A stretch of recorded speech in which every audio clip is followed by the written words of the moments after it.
The Israelites were hungry. They had been wandering in the wilderness for quite a while now, and they wanted food. But God had a plan. He was going to give them something special, something that would sustain them on their journey. It was called manna, something that appeared overnight, like a white, flaky substance that looked like stretched out, very thin sheets of dough. And God told them to collect it every morning, and it would be enough to sustain them through the day. But after a few days, the people began to complain because they wanted something more substantial, something that they were used to eating back in Egypt. Now, their diet consisted of things like meat and eggs, things like that. They didn't want to just eat this stuff anymore. They wanted something different, so they complained to Moses, saying, "We remember the fish we used to eat freely in Egypt, the cucumbers, the melons, the leeks, the onions, and the garlic. We had it good there. What is this miserable thing you have brought us into? Get us out of here. If only we had died by the hand of the Lord in Egypt, or at least in the wilderness where we could have had a plentiful meal of bread to eat.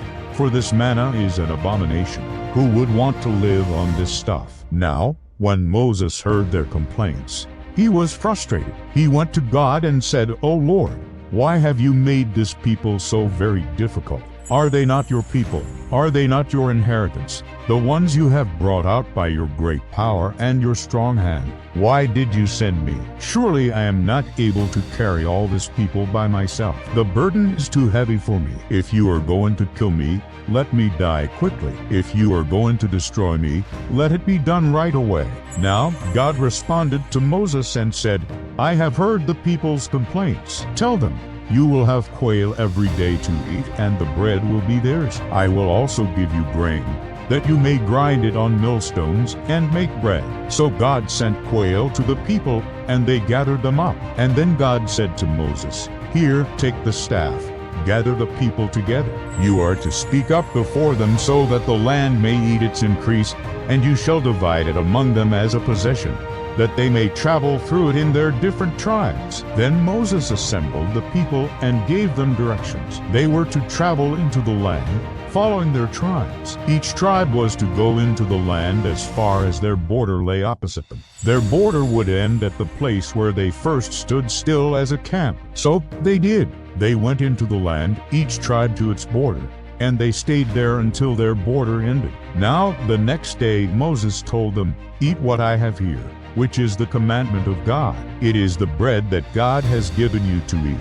But they weren't interested in eating that anymore.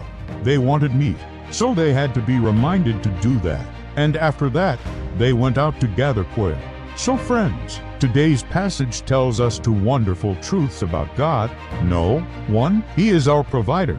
He takes care of all of our needs. Even when the Israelites complained and said, "We don't want this stuff anymore, we want something else," God didn't get mad. He didn't punish them. Instead, He gave them something different. That's how God is. He wants to take care of us, and He wants to bless us. No. 2.